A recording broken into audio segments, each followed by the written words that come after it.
The thoughts, views, and comments expressed by the hosts, guests, and callers on Beyond the Headlines are not necessarily those of management, ownership, or production unit of the Verizon Media Group.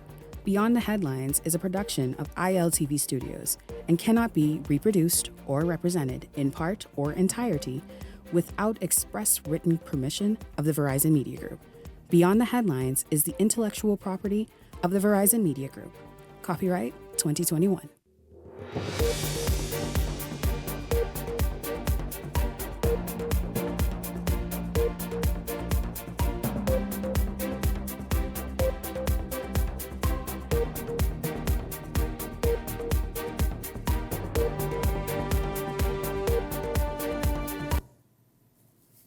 Coming up tonight, Bahamas Air suspends its flights to Haiti for the immediate future after Haitian gangs opened fire on an aircraft attempting to land on Monday.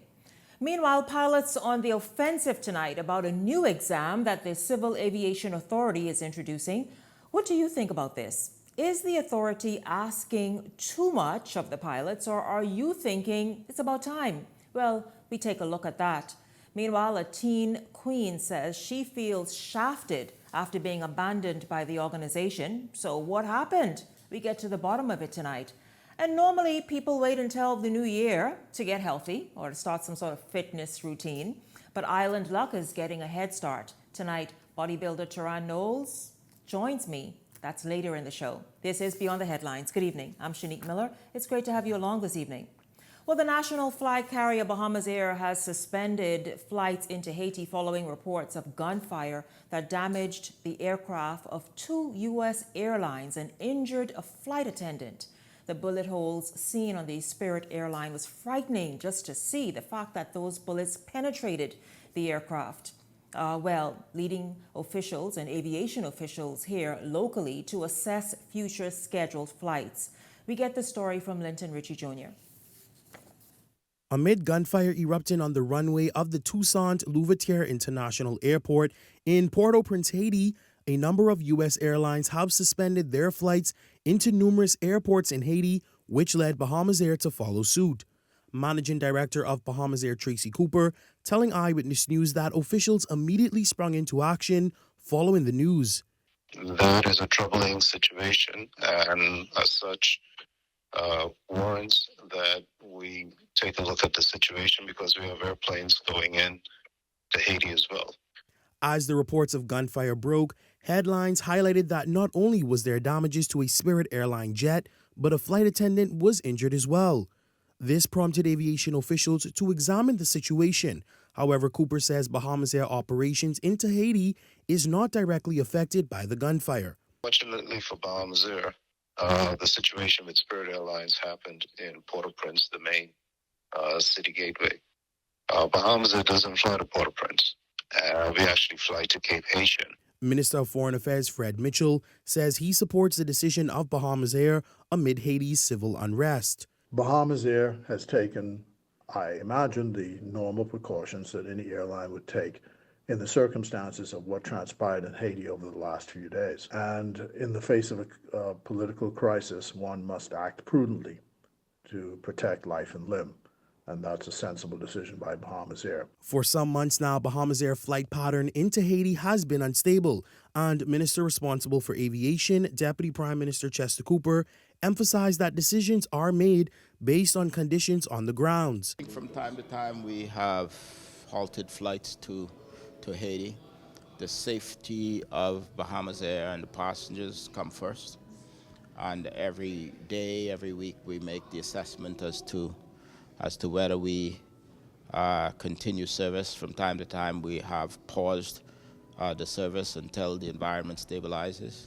Now, Bahamas Air officials say they have been speaking with their colleagues in Haiti, ensuring that communication lines remain clear. The airport is not experiencing any activities. We are talking with the airport management and as well as to our provider, our service provider. But we will continue to monitor that over the next day or two.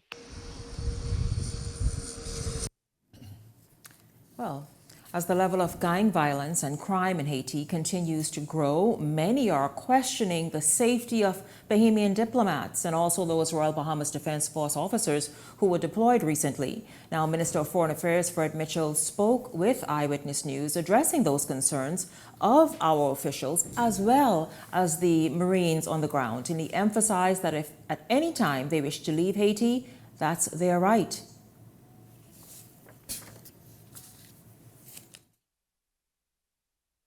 As for the situation on the ground with our diplomats and Defense Force officers, that is a matter which we stand to be advised on. Remember, they have in place an order which says that anytime they feel unsafe, they can leave.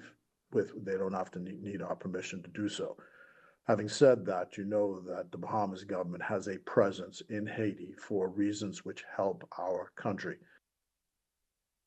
Well, there you have it. I tell you, it's a lot going on. I really wish I can get someone here on Beyond the Headlines, one of our officials or perhaps even the Marines, any of those officers from the Royal Bahamas Defense Force, to join me here on the show to give us an idea, just a real-time look of what's happening in Haiti, the state of affairs in Haiti. But tonight we ask many questions.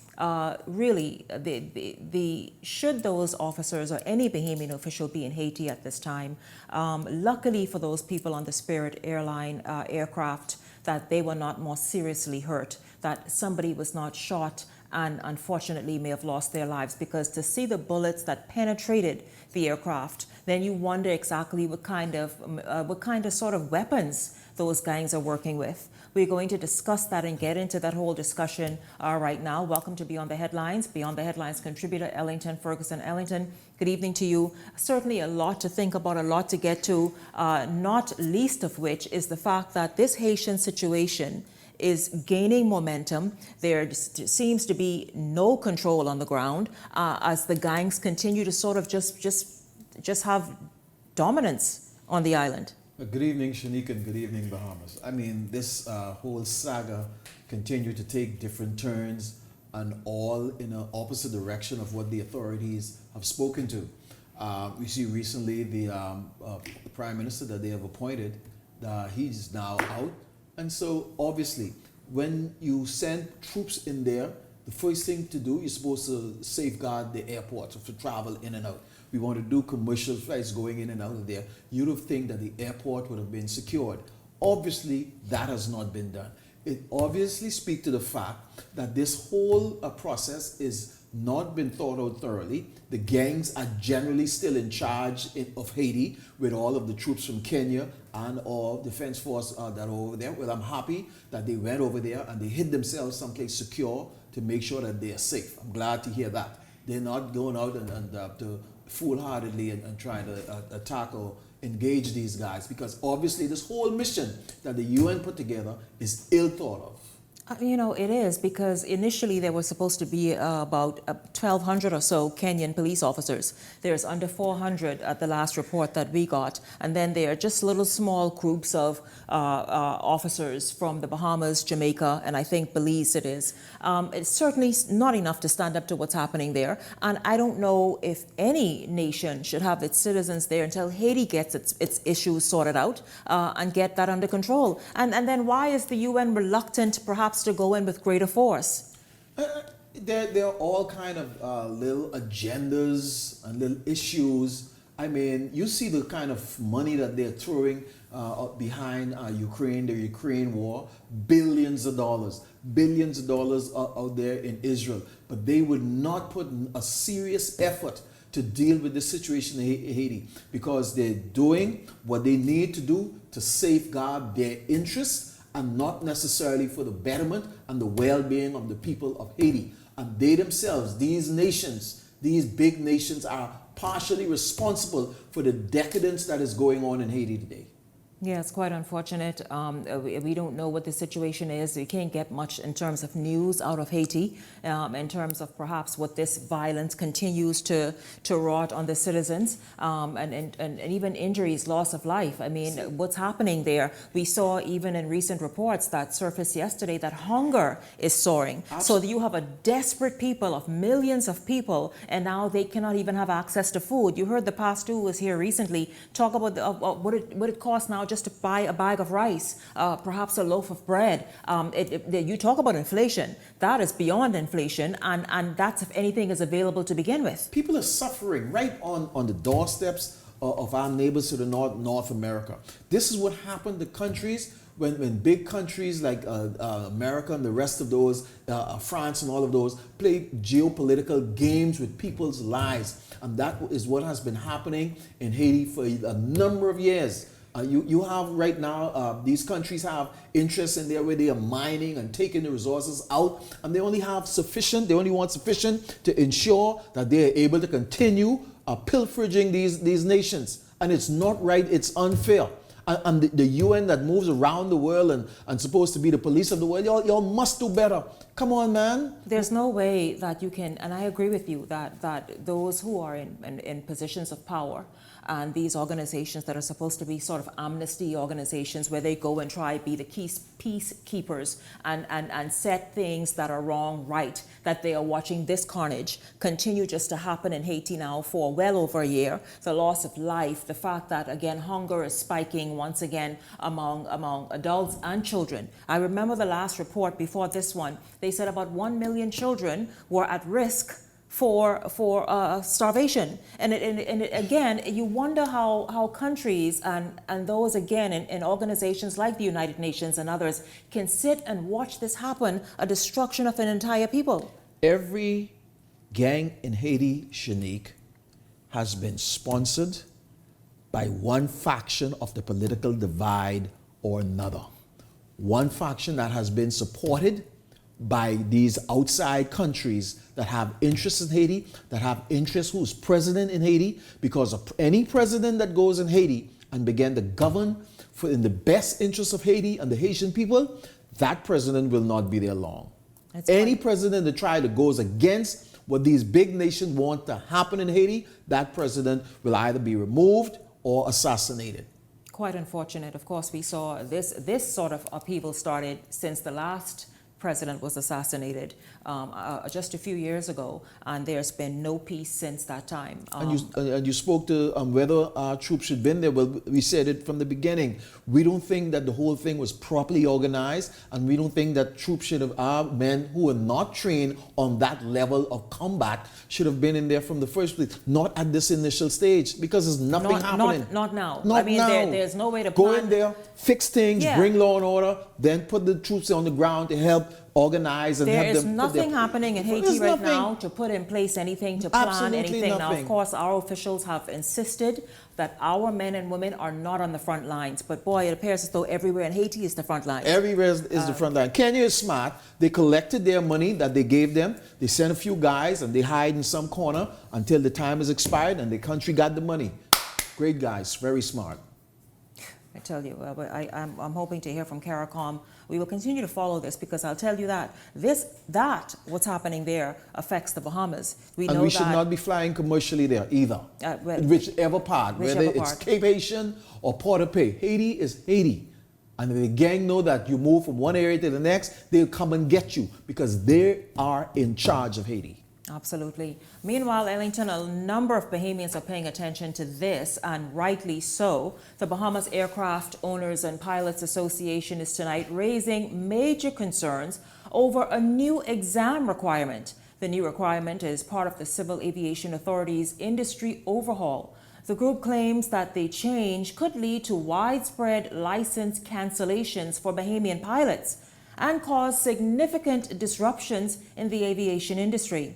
The association further debated one of the major concerns with the proposed exam is that it seems irrelevant to aviation in the Bahamas. President Captain Mornell Brown says the Aviation Authority announced that Bahamian licensed pilots must pass this exam by January 31st of 2025 to renew their licenses, and failing to comply could result in pilots operating Bahamian registered aircraft. Yeah, it's a YASA-based exam. When you look at the questions, they ask questions about London.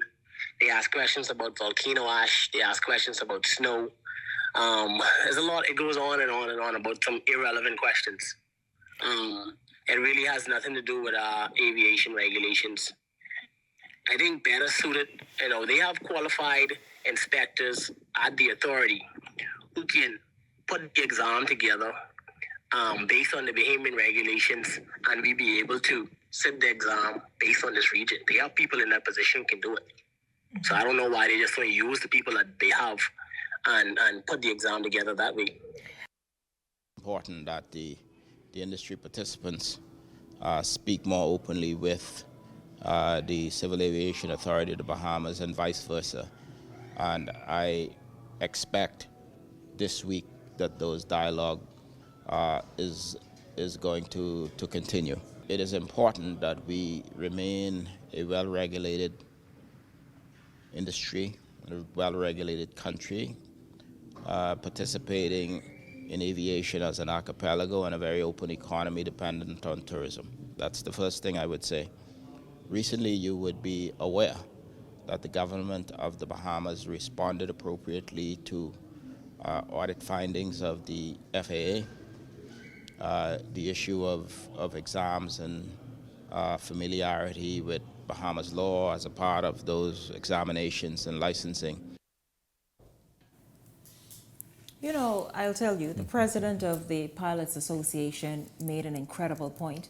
We're in the Bahamas with this, and this is fantastic. Bahamians are applauding this excellent job, Civil Aviation Authority, because it's needed. We tired of people picking up these planes like they trying to hail down a jitney and jump on. But where in the Bahamas is there sleet, snow, ash from a volcano? But now Ellington, surely who is that exam for? And where are they flying?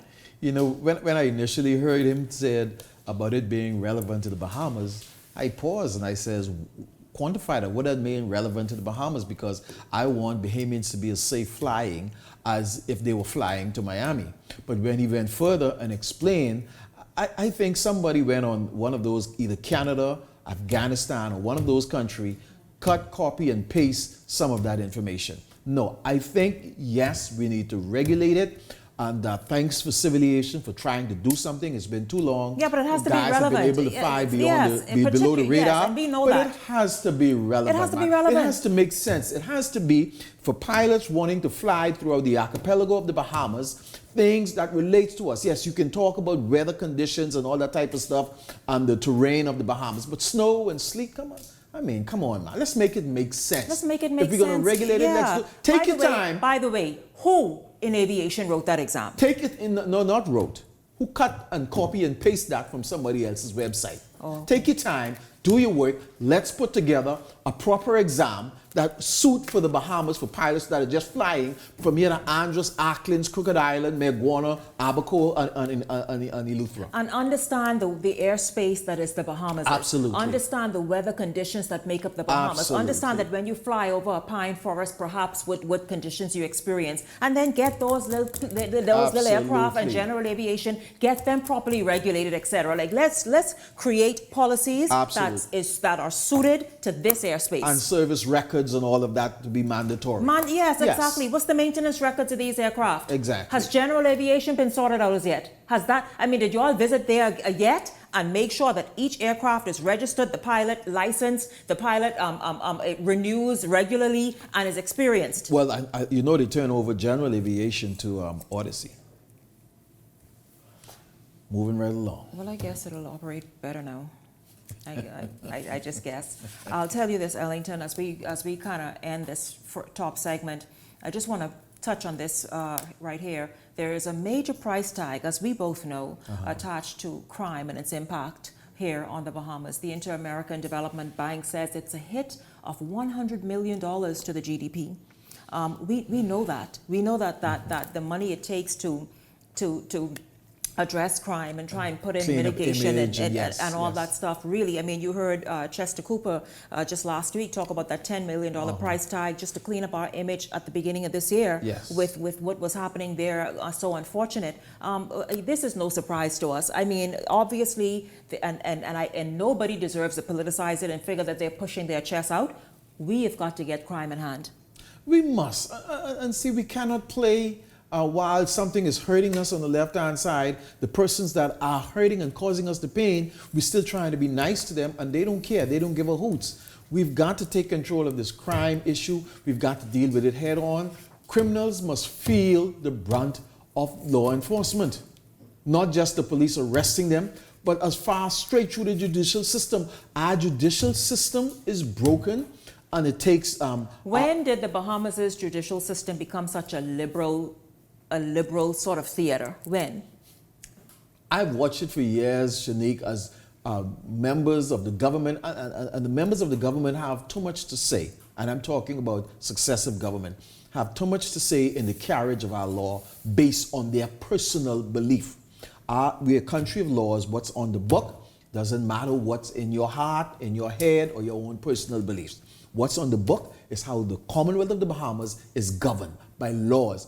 And so until we get men and women to step aside, allow the law to take its full course, and men and women who are courageous enough to go to Parliament, to amend laws, to pass necessary legislation to deal with our crime issue. If the level of legislation that we have now is not sufficient, then you've got to tighten it, you've got to stringent it, you've got to make it more painful, more direct on the criminals. You must. We have a nation to save. Absolutely. Quality of life is extremely important. If you don't have that, who are you going to attract? Who are you going to attract in terms of investment, in terms of visitors? I mean, the number one industry in this country depends on getting that right. And putting in, just as you said, those more stronger, stiffer penalties in the judicial system. Ellington, thank you very, very much. It's good to hear your thoughts, always spot on with your analysis and your perspectives on some of the biggest stories and issues today. Thank you very much. It's been my pleasure. Don't go anywhere, because when we come back, she is just back from South Africa. No crown, no sash, nothing but a story to tell. We'll hear from her right after this break. Stay close.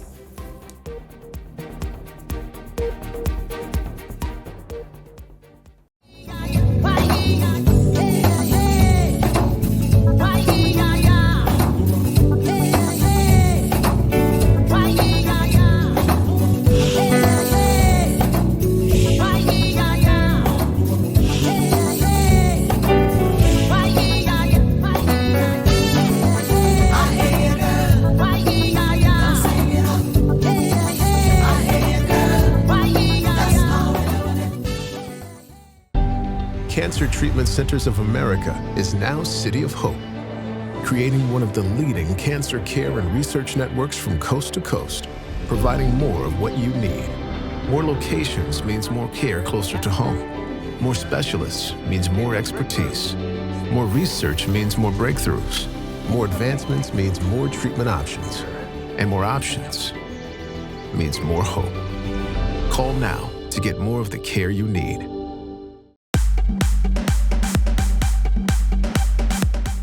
Hi, this is Ryan Payne from Ryan Payne Fitness with a health tip brought to you by IL FitFest. Tip number 1, consistency is key. Start small and build momentum from there. It may mean starting with a 30-minute walk every other day, but once you start, you get the ball rolling. Tip number 2, you fail to plan and you plan to fail. It may mean prioritizing meal prep the night before to make sure you ensure that you have your meals for that day, rather than going out there and buying food on the go. Come out to IL Fit Fest down at the University of the Bahamas, November 16th, 8 a.m. to 3 p.m. I'll be there, so make sure you're there. Join us Saturday, November 16th, 8 a.m. to 3 p.m., University of the Bahamas grounds for IL Fit Fest. Be on time to take advantage of over $10,000 in giveaways and health screenings powered by Eating Well. Supervised Kids Play Zone also available. Get ready to win Lucky Bucks. Wherever you see this taxi, flag it down.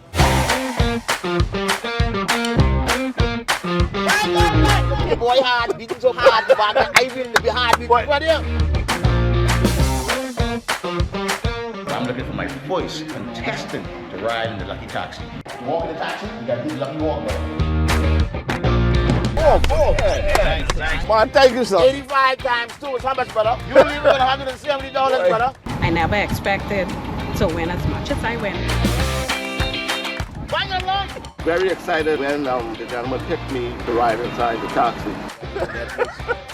So if I had to choose a game that would stay, it would be Island of Taxi. You could be next on the Island Lucky Taxi.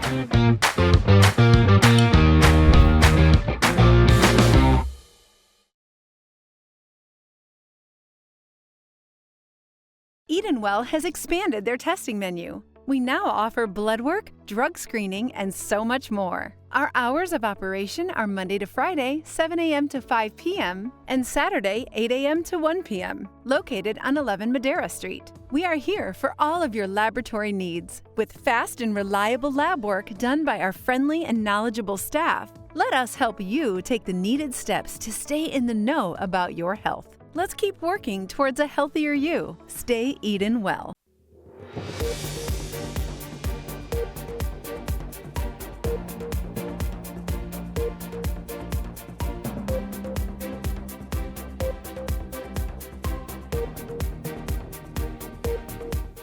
Welcome back to Beyond the Headlines. Well, it's a story that's gone viral the entire day, in fact. There is controversy surrounding the dethroning of Miss Teen Bahamas tonight. The delegation returned from the international pageant in South Africa on Monday. The organization is tonight defending claims made by its former queen. Well, we're going to sort it all out and get the story from Jose Etienne, who has both sides on this report. Now, in terms of our grievances with insubordination and lack of communication, it was never fixed. Thompson lifting the lid on what she described as a rocky relationship with the former Miss Teen Universe, which ultimately led to her being dethroned. Now, back in April, in an interview with Eyewitness News, Evans was quite excited about the opportunity. I am representing my great Bahama land in South Africa, the first for the Bahamas International Pageant System. But months later, that excitement, she said, turned to disappointment. There were many problems that occurred in the organization between myself and my directors, and I expressed my grief and I expressed my disappointment and asked for everything to be cleared up before me traveling to compete, and that was not the case. Evans spoke to us some 24 hours after returning from South Africa, and she detailed what she claims happened after being dethroned. It was a rough night for me. Seeing that I did not make the top 20, it was very heartbreaking because I received it in front of my sister queens. There was no privacy. And so everyone saw me open the envelope with my name and read the letter. And I tried to stay strong, but after a while, I broke down into tears. What further sparked an uproar was Evans alleging that she was abandoned in South Africa. They blocked me on all social media platforms, and I have proof. But it was stated that in a letter that I blocked them, which is not true at all. They blocked me, so I had no way of contact, even if an emergency had occurred. The international organization, they had transportation, a bus for us to get from Johannesburg from Kimberley to Johannesburg. And at arriving in Johannesburg, the transportation took us to the airport. So I was left at the airport alone. All the Koreans split up. They went with their directors, they went with their parents, or they stuck with someone. But Thompson is vehemently refuting those claims. Apart from me being a female, I'm a mother first. And irregardless of her being relieved of her duties, whether it be here or whether it have been in South Africa, we would have never left her behind anywhere. We got a hold of the letter that informed Evans of her being terminated. The organization's executives noted that Evans breached her contract relating to professional behavior and conduct. For example, not wearing outfits that she was instructed by her director to wear. That is beyond fault. They gave me about 10 outfits, about the sum of 10, for a 2-week span, which I had events for 3 or even 4 times a day. And in a statement released on Tuesday at the height of the firestorm, executives took it further, noting that, quote, the insubordination was insurmountable, end quote.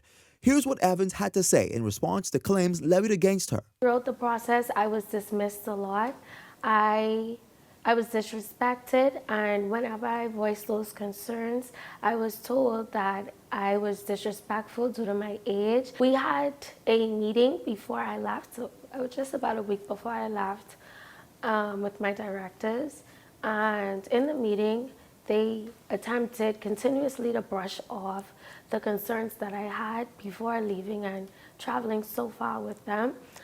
But Director Thompson says that could not be further from the truth. It got worse. It got worse in South Africa, and it was intentional. And I feel as though, it was kind of planned, for her to just go the extra mile with the insubordination because she was already there. Thompson also revealing that Evans was warned about being dethroned, given that she says both sides could not get on the same page. We had 3 meetings with her prior to South Africa, and we mentioned dethronement to her at every meeting. She was told that she would be dethroned because of the fact that we've complained about insubordination and, lack of communication from her, and quite a few times actually. And the last meeting we had was pretty much an uproar. And it ended with us telling her that she'd be dethroned, and we, asked her, would you not like to go to Africa anymore? She said that she doesn't trust the organization. We also asked Evans to respond to accusations that she failed to join the team on an official visit to the country's High Commission during the stopover in London en route to South Africa. Evans says she was blindsided. We went to London with the intention to just explore during the layover. They expressed that they were going to explore London as well, as they wanted to go sightseeing. My mom said, fine. Is it okay if Cameron just goes along with my family? Because I was uncomfortable around them. So I went with my family and we went sightseeing. I even spoke to them. I have messages where I spoke to them. They never mentioned anything about a courtesy call. I did not even have any knowledge of a courtesy call until today. Today I saw the letter being shared and the photo as well. As both sides seem trapped into an ongoing public scuffle, Evans' mother minced no words on how she claims her only daughter was mishandled. Imagine finding out that your daughter is abandoned in Africa, the other side of the world where I cannot even travel due to my condition. Medically, the doctor didn't allow me to go. And then Miss Tia Thompson, she knew of this incident because it was public knowledge amongst them what had taken place at the hotel. And then for you to just leave my daughter at the airport, that was poor and distasteful. Well, I tell you, it's a whole lot going on with that story, isn't it? The pageant industry. Joining me now is Cameronique Evans and her mother, Marisa Tellis. Good evening to both of you. Good evening. Cameronique, you are just back from South Africa yesterday. Tell us, though, what are these concerns that you had? Everybody keeps beating around the bush about the concerns. Your concerns weren't addressed, this and, all the rest of it. What concerns did you have that the organization refused to give attention to, according to what is it that you are feeling and saying tonight that caused you to be stripped of your title? Well, thank you. The concerns that I had with the organization that I tried to express were basically the disrespect that I am told, as well as the information I continuously got back to me. They were defaming my character and I didn't appreciate it, and I held on to the information for months. It kept adding up, and some of the information had truth to it as well. It would be instances that would happen between me and my director, but they would spin the truth. So you say that disrespect how? Do you feel as though perhaps there was disrespect from both you, yourself, and the directors? How did that happen? What was the disrespect? How did they disrespect you? When I say disrespect, I mean the way in which they handled me, the way in which they spoke to me. It was very aggressive, and they used my age as an excuse, which I did not feel was fair. And any time that I tried to express myself or express my grief towards it, they found it or claimed that it was disrespectful. So I did not ignore them, but I then allowed my mother to communicate with them, which they refused on many occasions to communicate with my mom. But when they communicated with me, it was very strong, aggressive, and rude. When did the issue start? You were here earlier in the year, smiling and beaming with a crown on, and the two runners-up. When did the issue start, would you say? The issues started, I would say, maybe the month after being crowned, 2 months after being crowned, when they started to become very lackadaisical and put all of their responsibilities on me. How so? What do you mean their responsibilities on you? In particular, seeking my own events, making my own appearances. We had to style myself. This includes hair, makeup, clothing. Most occasions I had to even find a ride. When my mom wasn't able to take me, I had to ask around for a ride. It wasn't fair. So you were dethroned in South Africa at the international pageant of how many beauty contestants? There were 31 beauty contestants. 31 countries. So in front of all of them, you were handed that letter saying, excuse me, hi, step out of line here because you are no longer Miss Teen Bahamas. In front of all of them, I was given the letter backstage after coming off stage with the finale being done. With the finale being done. Marisa, I know that you have been just as vocal as Cameronique. In fact, you were vocal before she arrived, came back to the Bahamas. What do you make of all of that? And according to the story that Jose told, the directors, I guess, hinted around to Cameronique that, listen, you're going to be dethroned. So should that dethroning, in your opinion, have happened here or there in South Africa? If there was any conversation about dethroning, it should have been done here because it was distasteful to do it in front of 31 countries, basically the world, because now that also becomes a tourism issue because now they have displayed such a poor attitude in front of the world, and this is not what the Bahamas is about. And all of the other countries were trying to console her, and one of them even made a comment, Cameronique say, I thought that Bahamian people were nice people. I didn't know that they were mean. Why would she do that to you? And so this is what is going to travel around the world. And so we also have to be careful how we deal with things. They could have dealt with her in a professional manner when she gets back at home, safe in the care of her mother, because they took her. I released her to them, and they assured me that she would be safe, and they would take care of her. And I feel as if they should have brought her back in the manner that they left. And so it was very poor and distasteful. And had they had told me that they were trying to dethrone her, why would I send my child all the way to Africa if you all want to dethrone her? So Cameronique never told you that, listen, Mom, this is some of the stuff that's been said in our meetings, that they are not pleased with me, they are thinking of dethroning me. She never said. I sat in all of the meetings. Oh, you were in the meetings? That was never said. Oh, never. How was she? The report said from Jose that she was abandoned at the airport in South Africa. Yes. What was that about? And who was with you initially, Cameronique? In South Africa, my directors brought me. We landed into Johannesburg or Tambo International. Following that, my family, they left me in the care of my directors. My directors then left me with the international organizers, and when I realized that I was left with so many bags, I had 2 large duffel bags, 2 large suitcases, 2 carry-on suitcases, 2 handbags, and my crown box. They were literally falling off of the porter, and I started to become a bit stressed. So I called my directors and I asked for some help.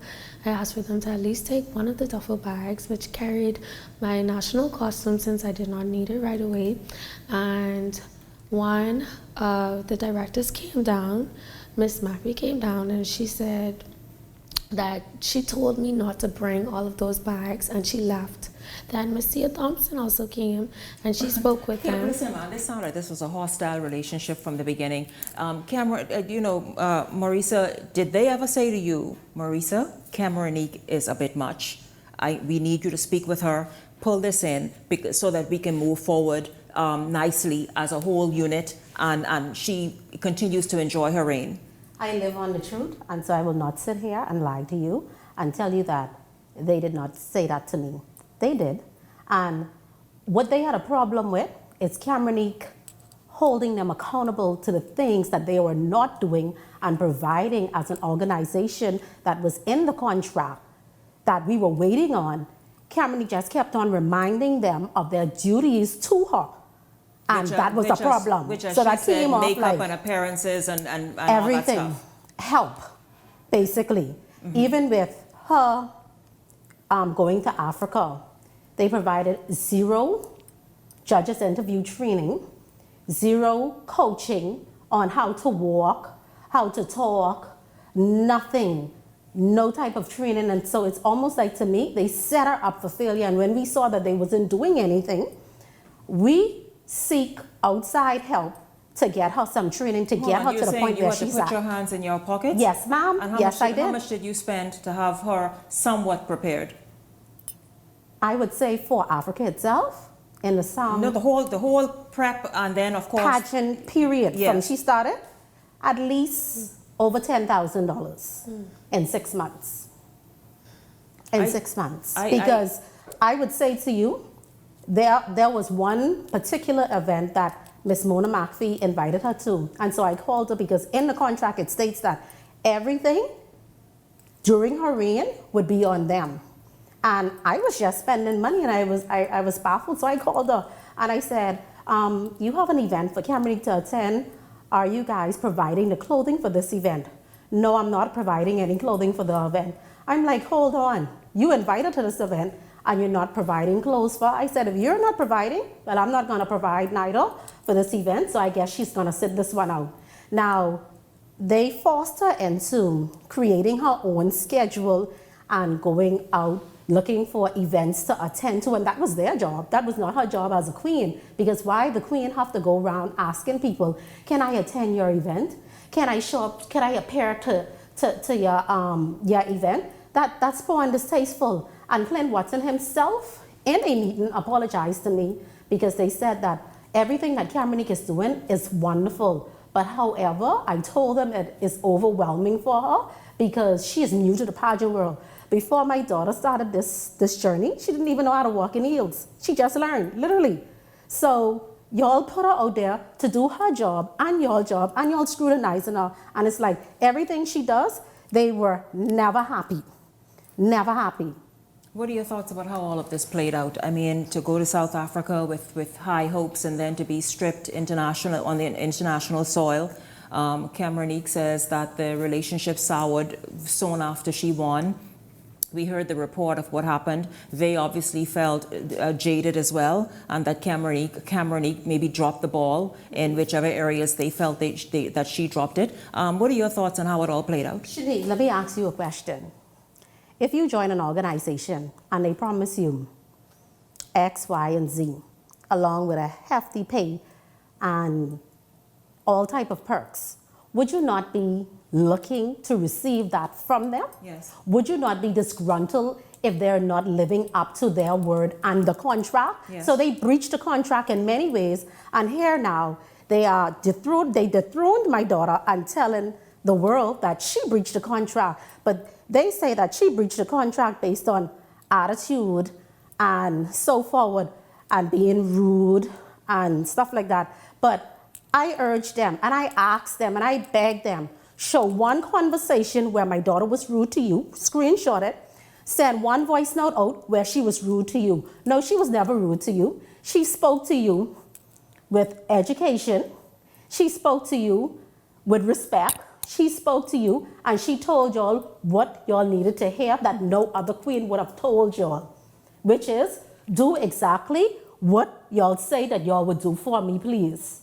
I have no problem with performing, but I need a little bit of help. And every time she asked for help, it was an issue. She was too pushy. Oh, and one of the comments that were made, Cameronique acts as if we work for her. She's always demanding things of us. No, she's not. You know what you're supposed to do and you're not doing it. And when she comes to you and she asks you to do it, it's a problem. So that's the main issue. How do you feel about pageants right now tonight? And Cameronique, you can quickly jump in on that response as well. I don't know how to feel right now about pageants, But however, I can only speak on the pageant in which my daughter joined, and it is awful. And I am asking the whole Bahama land to stand with me. These people should not be working around young kids. It is awful because they don't have a love for pageantry and they clearly don't have a love for kids.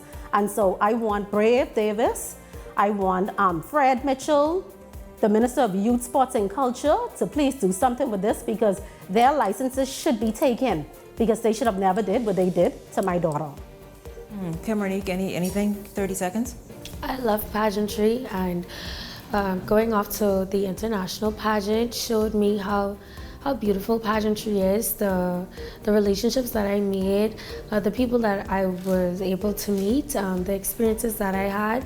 But something has to be done with the national pageant and what they are doing and how they're treating people. I'm sure I'm not the first. I pray that I am the last. But pageantry is beautiful. I would never, ever tell anyone not to enter one, but be mindful of the one that you're entering. Thank you very much, Cameronique Evans, former Miss Teen Bahamas, and her mother, Marisa, tell us this evening, talking about her being dethroned in South Africa and stranded on her own. By the way, how long it took you to get back here on your own? You actually was on your own, really, like on your own from South Africa? It took me 2 days to get back home, and when I had got onto the aircraft, I met with my family. I reunited with them. You reunited with your family? Yes. Listen, good luck moving forward, and thank you very much, you and your mother, for stopping by here this evening. Thank you. This is Beyond the Headlines. Don't go anywhere because we're going to shift to some health and wellness talk when we come back. Don't go anywhere. We're back right after this break.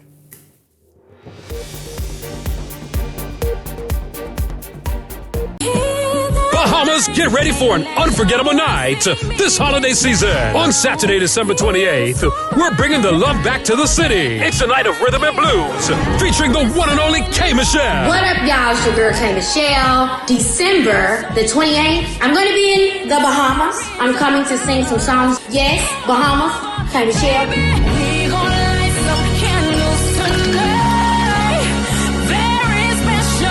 Life Jennings. Yo, what's up? Nassau, Bahamas. Life Jennings is performing December 28th. And Jay Holiday. Yo, what's good, man? It's me, your boy Jay Holiday. I'm going to be performing live on Saturday, December 28th. At the Nassau Cruise Port. Early bird tickets are now available online. Powered by 103.5 The Beat. Nightlife Entertainment. Alpha Sound Promotions. Free Bands Entertainment. 242 Party and Playhouse. See y'all. Bahamas, December 28th. Marlin Marine and Generac have the standby generator that fits your needs. Conserve power by using 1 or 2 circuits during an outage with a 7.5 kilowatt. Manage your power usage by controlling the circuits you use during a power outage with a 10 to 18 kilowatt standby. Why just power part of your house? Never lose power again and get whole home protection with the 22 kilowatt and up Generac Home Standby Generator. When the power goes out, everything comes on and stays on. Give us a call at 393-7873. Marlin Marine and Generac, giving you power on land and sea. Power your devices wherever you go with Marlin Marine and Generac. On the construction site, on the boat, or anywhere outside. Take power with you with Generac portable generators. Our rugged GP series of portables come with manual and electric starts and can run up to 10 hours on 1 tank of gas at 50% load. So bring the blender with you on the next fishing trip. Give us a call at 393-7873 and never lose power again with Generac. Marlin Marine, giving you power on land and sea. What you doing? What you doing? Where you at? Where you at? We got a code that you can crack. With Island Love, you can win. You can win $1 million. 7 digits, 0 to 9.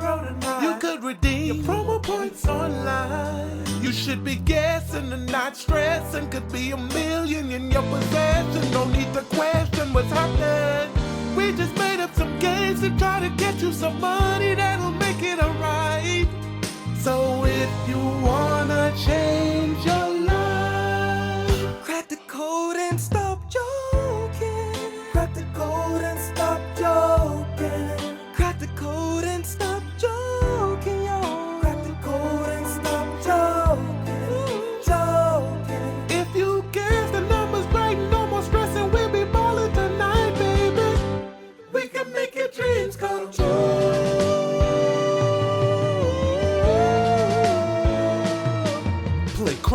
today. Win $1 million only on Island Luck. So you want a space. But not just any space.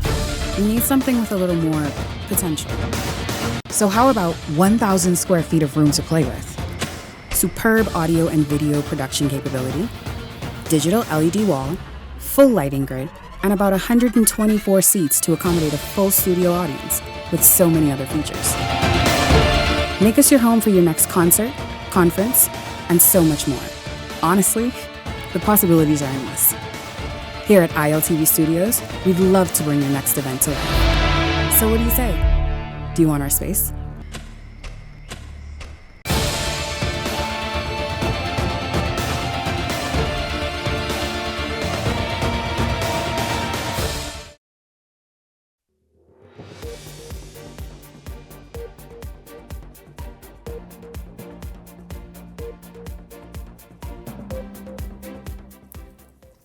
Well, listen, well in advance of the holiday, and certainly in advance of the new year, because in the new year we'll just be so fit and so just fine. Island Luck is launching a fitness event for you to attend, to be able to get some information, valuable information at that. We know what's happening here in the nation. The Bahamas continues to be in the top 10 in terms of nations that are obese. In fact, I think a most recent statistic by the World Health Organization had us at number 4, but certainly top 10. It is nothing to take lightly, nothing to just sort of casually brush on the side. We are fat and out of shape, and we need to change that narrative. Well, Island Luck has stepped in. They have partnered with a personal trainer. You see that. I know you all have seen the commercial that's been playing. And so IL Cares continues to be a leader really in the corporate space in terms of just reaching out and making an impact in the community. In this instance, you see all that green. I love the green. You love green. You see that green right there? Just health and wellness and vitality and all the rest of it. And a $10,000 prize is also on the line. And so welcome to Be on the Headlines, personal trainer Taran Knowles, who is leading this initiative, of course partnering with Island Luck Cares. Anise Monroe is also here from IL Cares. Welcome to Be on the Headlines, both of you. Anise, I love the green you're wearing. This is certainly in theme with what's going on. But let's just jump right in. Tell us about this event and how people can participate. Number one, why it's important, though, that the Bahamas takes health and wellness seriously. Good evening, Shanique, and thank you. So the IL Fitness Festival is set to be for this weekend. That's Saturday, November 16th. We're hosting it at the University of the Bahamas grounds from 8 a.m. to 3 p.m. And the IL Fitness Festival comes under our philanthropic arm, which is IL Cares. And IL Cares aims to empower Bahamians through its countless contributions, as well as its community initiatives. And this IL Fitness Festival is just that. It is a huge fitness community initiative, community give back, and it's the largest, I think, initiative that IL Cares has hosted in terms of its vendors.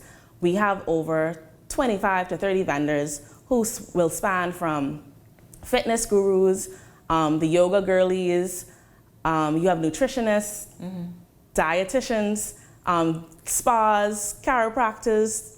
They'll all be out there. All that make up the health and wellness space. And of course, it all boils down to self-care. You know, Taran, as a personal trainer, why is it important? Bahamians need to understand it's just not another outing to attend. It's not, oh my God, Island Luck doing something again, I just won't be there. This is really, truly something that's hugely important to pay attention to and take advantage of, yes? Yes, it is. And good evening, guys. The importance of health and what it goes through to be healthy is really important. I think the IL Fit has taken the initiative that we all need to get healthy and to actually bring that to an awareness. I think the importance stems from you being able to take care of self first in order to be able to help others. And it's more than just physical, it's also from a mental health perspective as well. So you have to look at all of that in a conglomerate and then take a step back to make sure to assess self and ask self, am I healthy enough to do the things I need to do and projectively for a long period of time? That's important because you can begin making very tiny steps now that will lead you to that healthy place that we all desire to be, yes?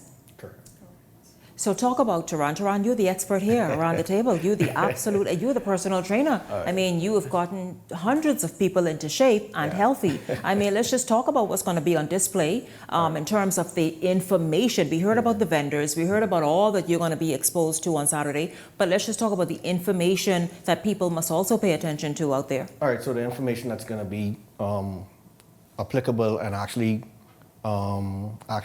accessible to others at that location between 8 and 3, IL Fit, and taking on that initiative. They're going to be a span of, like she would have mentioned, gurus, fitness gurus, a span of chiropractic, a span of health and wellness as it relates to dietitians and nutrition. So you're going to take into all of that into education and try to groom yourself to be able to think about what you want to do even after this. So you're going to use this as a stepping stone to make sure that it projects you and make sure that it propels you into being fitness beyond just Saturday. And it's important because, again, as I mentioned, the Bahamas is one of the fattest nations in this hemisphere. Let's be real about it. And as a result, so many other things that accompany that. But the body is a beautiful thing in that it heals itself. If you do the right thing starting now, if you put away some of those things and not participate in eating some of those things, you certainly can see a difference and a transformation in your health, yes? Yes, correct. And being in that environment and seeing people come into the gym and ask for assistance, this is a real thing. Like, I don't want to shun this and move away from this. I want this to be a keen importance and to know that health is wealth, right? We look at it as being a monetary and looking at money as being everything that you need to have in life, but you can't be able to spend that money if you're not in a healthy or wellness mindset or physical healthy mindset, right? We all aspire, certainly, to live beautiful, fulfilling lives and healthy lives as well. Now, Anise, I want you to talk about the $10,000 in giveaways that people see, because you ain't just coming there to walk around. No. You will walk away with something as well. Tell us about that. So with the sponsors that we have for this event, we have committed ourselves to giving away $10,000 in prizes, which span from gym memberships, supplements, as well as fitness gear. So that includes some of the sponsors like Bowflex Barbie, Peach Fitness, Club One, MacFit, J Fitness. We have all partnered with them to give away these memberships, and hopefully that will encourage people to begin their fitness journey, whether it be this coming Saturday or in the new year. They at least have 1 month's membership. Right, because they can start, you mean start the membership in the new year? Yes. But start something light, right, Correct. Tehran? Something light, start now. After you leave Saturday, put something in motion. Correct. How about that? So give the information once again of location and times. Yes, so the IL Fit Fest is set for this Saturday, November 16th. That is from 8 a.m. to 3 p.m. at the University of the Bahamas grounds on the Poinciana Drive entrance. It is absolutely free. There is no cost. We will also be we'll be administering free health screenings provided by Eden Well. So these health screenings, are usually $100+. You can get your full blood count, sugar, blood pressure checked, and it's all for free. I know with IL Cares, we usually have persons come in with their IL card. We're not doing that, at least at this event. So this event is open to the general public. So everyone can attend this event. You don't have to be an IL card holder to come to this event. And so once again, that's this Saturday at the University of the Bahamas on the grounds there. A number of vendors, you heard that, more than $10,000 worth of giveaways that you can participate in and walk away with. And then certainly, of course, some wonderful information to help you get started on your health and wellness and fitness journey from Saturday moving forward. But it's very important to take advantage of this. It's free. You certainly, of course, can go there and have a good time. And then you are armed with so much good information to be able to begin being more healthy in 2025 and beyond. Listen, we're going to talk more about this on Friday, so certainly I appreciate both of you, personal trainer Tehran Knowles, and of course Anise Monroe, representing IL Cares here this evening as well. Okay, thank you all very much. Look at the way they just, Justin, you need to brief the guests. because the way they just keep, they say a word to me. Yeah, absolutely, just demure. So listen, I thank you all so much for tuning in this evening. Certainly, of course, at the top of the show, thank Ellington Ferguson. I thank also, of course, the mother and daughter duo who were here a moment ago. In the second segment, the now stripped and dethroned Miss Teen Bahamas. Grateful for them stopping by as well. And of course, in this segment, talking health and wellness, something that is extremely important to all of us. And certainly you want to be able to kind of pencil that in so that you can plan to be there. I want to thank all of you for tuning in this evening. Certainly enjoyed having you along and looking forward to seeing you right back here tomorrow evening. For the entire Beyond the Headlines team, I'm Shanique Miller. Make it a great evening, everyone.